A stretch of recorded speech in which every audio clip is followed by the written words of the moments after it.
Hi guys! So today's blog is about ditching the diet and starting to drop weight by living. I'm also with this blog is going to show you a few clips of a weekend away that I had with my husband, and it's more like there's a bit of fun stuff in there, but it's more about me just chatting to you as we're walking and doing things, giving you a little bit more information.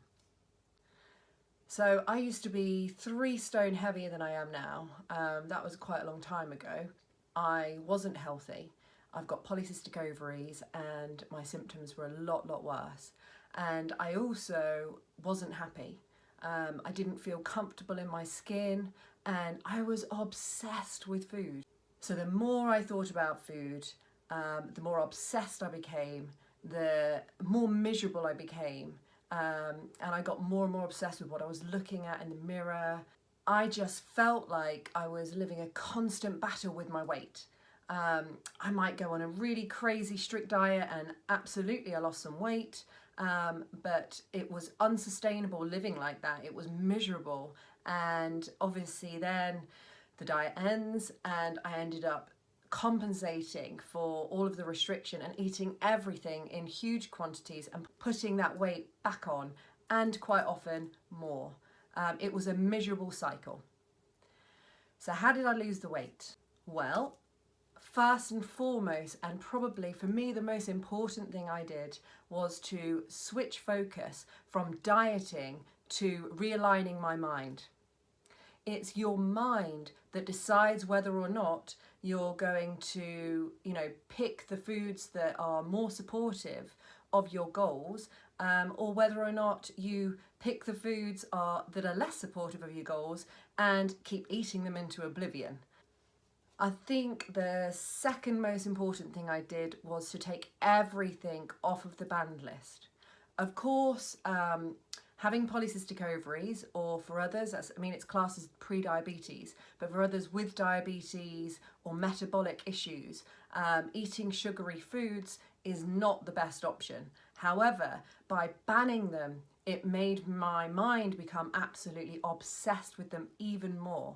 So taking everything off the banned list was really important for me. The next thing was to really focus on enjoying my food. So whether or not I was eating something that was super healthy or less healthy, I really began to pay attention to the food rather than stuffing food in whilst you're working. I do that sometimes now, definitely. However, I'm not in the same place that I was in then, and I can afford to do that. But let me just explain something. So satisfaction. Satisfaction is something that is not just a physical thing. You get satisfaction from part mental, part physical. Half and half, pretty much. So, for example, if you and I were having a conversation now and you're trying to tell me something that's really important to you and you're excited to have this conversation, and I'm having a conversation with you, but I'm just scrolling through my phone going, yeah, so I'm answering you, but you can see that my attention is elsewhere. So how is that going to make you feel? Are you going to feel satisfied by that conversation? Pretty much no. And that's because although we're physically in the act of having a conversation, you can see that I am not mentally engaged with that conversation. So there's the mental aspect to that. When it comes to food, it's getting mentally present with it and really enjoying it. And I'm not advocating count how many times you chew and chew 30 times or any of those crazy rules. Rather, really focus on the taste and enjoying it. And when you do that and give it all of your attention, you start to become more satisfied. And that's when you'll be able to begin to finish when you're ready to finish, rather than just eating all the foods without even noticing you've eaten them and then feeling unsatisfied afterwards and reaching out for something else. That's certainly where I was for a long time, and I'm pretty sure that many of you can understand that and can relate to that. I'm going to just flip over now to some clips from Chester. Me and my husband went for a weekend. It was full of indulgences, but we did balance that out with a big walk one day. I mean, we went shopping one day, and of course that counts as cardio. But the second day we went for a 13-kilometre walk. I think it was 13 kilometres, and it was fantastic.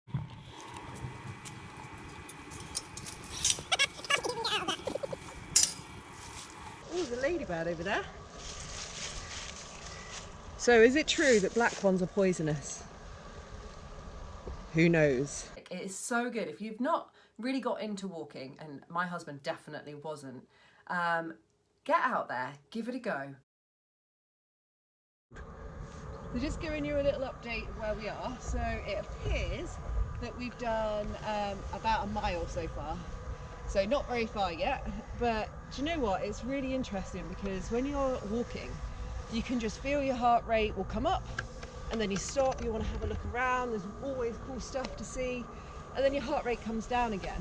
But you never feel exhausted, or, you know, it's a really pleasant thing. You can really, really enjoy yourself. You can make it harder, you can speed walk. I love also when you do mountains and big hills and things, because it's quite an exhilarating thing to go all the way to the top, peak, and then come all the way down again. But really nice casual walks like this, so nice, so nice. Anyway, let's carry on.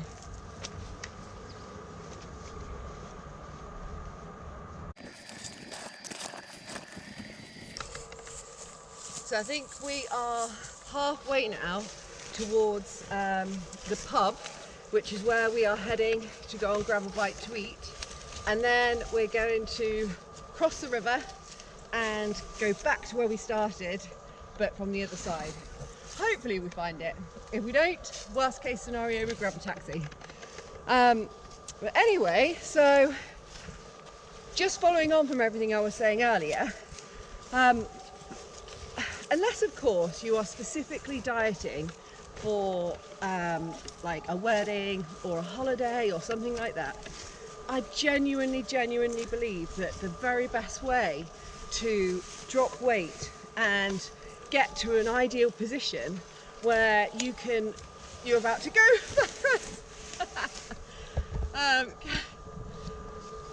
okay, so cameraman or husband is alive, so I'll carry on. Oh my. So yeah, the best way to get to a position where you feel comfortable in your body, or hopefully you really like your body, because you've also learnt that perfection's almost impossible, and you can always pick things you'd like to change in anyone. So into a position where you feel happy in your skin, and you can at that place live your life as you want to. So you don't need to, you know, you skip going out for dinner with your friends, or you don't go out on a Saturday night because it's going to ruin your body, or all of those stuff. It's about balance and about living and eating in a way that becomes normal life and enjoyable, and you're still able to maintain that body. But to do that, it can't be about being on a diet or off a diet, because if you live in that all or nothing way, I've been there for years, it was terrible. If you live that way, then you lose weight, you definitely do. You will lose weight, but then you end up putting it all back on, and sometimes a lot more. And you're messing up your body. Your metabolism is all over the place, because a lot of the time it's very restrictive eating for long periods of time to get to that, you know, place where you're feeling happy. And then all of a sudden you just eat everything that you wish you could have eaten when you're on your diet, and your body no longer knows how to eat those foods. It doesn't know how to digest those foods, because we adapt. Our body is so clever, it's designed to adapt to what we're eating. So your digestive enzymes will change according to what you eat. So if you quit eating anything carbohydrates for a long period of time, later on you suddenly start to eat them, you are going to get tummy ache. It's really not going to make you feel very good. And it's the same for anything. You know, these cabbage diets, soup diets, egg diets, no white stuff diets. They're miserable and you end up yo-yoing. So how about quit the all or nothing? No dieting or dieting and then not dieting. How about just living, you know? And it's learning to be intuitive with what you eat. And you know what the age-old saying about, you know, everything in moderation. It's just learning how to do it. Anyway, I'm yabbering on, so I'm going to shut up for now. He loves it now, and especially like if you add a little pub stop in the middle of your walk, that I think is the thing that gets him going. So we have stopped in the pub and we had a really lovely lunch stroke early dinner, and unfortunately it's now getting a bit dark. Not sure if you can tell from the videos or not, but we spoke to the locals and they said that we really need to speed it up because we're going to end up stuck out here in the dark, and we're not very good at finding our way at the best of times. We were not designed to sit on our butts all day, which my job, I spend the majority of my time watching programs of people, mind coaching, and it's sat down. So for me, it's really important that I get more active. So my advice to you, especially if you do have a sit-down job, is to get more active. Think of things that you can do that you will enjoy, whether it be going to the park and playing basketball with the kids, whether it be going on a long walk when you've got a weekend planned away and you know you're going to be having lots and, you know, big heavy meals and glasses of wine and all those things. And then of course, if you do work out, then shake it up. Do something different. Oh, look at that nose. Look at that nose. Oh. Oh. Look, they've got nose rings. That snout. Well, I hope you guys get some tasty food coming. That is definitely not going to taste good. I'd wait for your dinner. Enough pig footage. Now we're going to go and get Piggy at the pub. So I'm not a super duper lean bean by any stretch of the means. However, what I am is I'm somebody that is fit, I am healthy, and I am able to live my life going on holidays and going away for the weekend, and my weight is not fluctuating up and down all the time. I fit in my clothes all year round, and I'm able to enjoy my life. I'm not restricting myself. It was those restrictive diets and the inability to maintain consistency that was causing me so many problems with my weight. So again, it's find where you're happy in your body and get consistent with it. So we are kind of finished. We've had to decide to finish because it is so pitch black out here now. We've done 3 hours and 42 minutes, but actually we probably spent at least 40 minutes in the pub and had a really yummy dinner. So it looks like 13.4 kilometres, so not bad. So here is a little history lesson of Chester. Hi, welcome. Here we are with Kellyanne in the lovely city of Chester. Right now we're doing a little walk along the what's known as the Castle Wall. This wall was founded and built by the Roman Empire in 1532, I believe. And Kellyanne's going to tell us a little bit more about the history of this. Okay, Kellyanne, over to you. Obviously Kellyann's on location, so she's not aware of anybody else around her. Go. And there's somebody coming up behind, so be careful. So once upon a time ago, some very strong men on horses came along, and you're about to walk into the lamppost, came along with big sticks, and they charged people and took over and built this beautiful wall so that nobody else could get in. And it was all theirs forever after. And look how beautiful it is. And one thing not to miss out is if we look down below at the lovely river, this is where the gingerbread men escaped.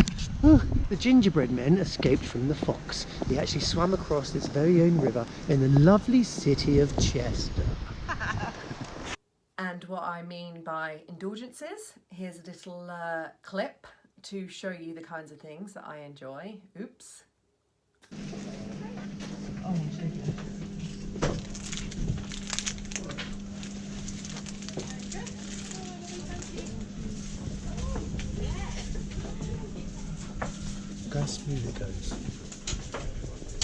sweets? Heck yeah. These. My granddad used to get me these. And some milk bottles. Would you like any, Matthew? And just check out Chester. It is so beautiful, absolutely beautiful. I've never been there before, but I certainly enjoy being there. And I'd actually like to spend some more time there. The cathedral was amazing, like the town, beautiful. The afternoon tea, very, very tasty. And the shopping was amazing. So yeah, if you've not been, good day out. And some really good walks around there as well. So if you want a weekend like mine, go for it. It was amazing. My top tips to you for starting to drop weight would be, first and foremost, take everything off the ban list. Secondly, really, really work on your mind. So I don't know if you've ever practiced mindfulness, but there are plenty of apps and things online that will help you with this. And just doing a few minutes a day really makes a difference because you start to get in tune with your body. But actually, even more so from a scientific point of view, if you have a look online, you'll find plenty of evidence. There are so many studies that have been done that show how practicing mindfulness actually changes the structure of your brain, and it strengthens and increases the connectivity of the prefrontal cortical area here to the limbic region, which will help you building more self-control, which is an absolute godsend when it comes to saying no to the extra cookies. Also, with the mind side of things, start to really practice self-appreciation and self-love. I know it sounds so sickly, but it's about choosing what you focus on. And it's so natural for us to look in the mirror, to look to the bits that you don't like. I've been there, I still do it like everybody else, and I make sure I rein myself in. But it was really bad for me when I was at my heaviest. And I don't think it was because I was heavier, I think it was because where my mind was at, it was all about so totally focused on self-hate and negativity. So work on yourself, notice where your focus is. And this is something that mindfulness helps as well, because you can see where you've got time to notice where your mind goes. So try to notice where your thoughts are going and refocus them on something that is more beneficial to your mindset, to how you feel. Because the happier and the more positive you are in your mind, the easier it is to be able to do what you want to do and go after your goals. But the other thing is to, rather than thinking about what not to eat, which again just makes the obsession thing worse, start to think about what you can add into each meal, each snack, that's going to benefit you. So I find a lot of my clients, especially my female clients, don't get enough protein in their diet. And really it's not about avoiding carbs or eating loads of protein. It's more about balance. And I definitely find that protein tends to be forgotten a lot of the time. But that alone, getting enough protein, really, really does help. And again, there are studies that are showing that people that are eating, when I say high protein, I don't mean really high. I'm talking 20% in your diet is enough to help with the composition of your body. So increasing your lean tissue mass, your muscles. For girls, not getting massive, just toning up. The other thing is there's plenty of studies that are showing that people that tend to eat more fruits and vegetables are on the lighter side. So stop fearing fruit and start including more fruits and more vegetables into your diet. They have obviously tons of fiber, which really helps with digestion and clearing everything out. They fill you up, and they're full of phytochemicals, antioxidants, all of the things that helps your body thrive. You feel good, you look good, and of course it's tasty, and it gives you a nice sweet hit if you are a sweet tooth like I am. So finally, it's about being flexible. Do not start a diet like next month when you've got nothing planned in your life. Don't even diet. Just start to make those small tweaks bit by bit as you go along to your lifestyle, including more healthful, more goal-supported foods into your routine, increasing your activity in a fun and enjoyable way. So making changes that are sustainable in your life, and then not saying no to going out and having dinner and having fun. Rather, be flexible in your life. So go out and have fun. And the next day, have a lighter breakfast, have a lighter lunch, have a lighter dinner if you really overindulged, and then continue. There is no, you're good or bad anymore. Just live, enjoy your food, every mouthful, get satisfied, and you will get results.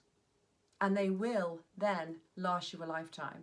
Not only are you practicing new behaviours, but this continued practice is building new habits. Habits that become something that happens without you having to think anymore. So takes the stress away from it all. And you're also, bit by bit, shifting your mindset into a successful mindset when it comes to changing your body and keeping those results for life. It doesn't have to be about rabbit food and spending hours in the gym. I promise. Life is too short. Life is way too short. So, start living, stop dieting, and start enjoying. So, if you like this blog, give it a thumbs up. And of course, subscribe if you want to receive notifications of any further blogs I do. I will be doing all sorts of different topics, and some will be workouts as well. So if you're into that, then be sure to watch out for it. Feel free to share if you think that it might be helpful for other people. And of course, ask questions and all those things in the comment box below. And if you would like any further tips, advice and inspiration, you can follow me on my social media sites. So I will drop those in the description box below. Thanks guys, see you next time.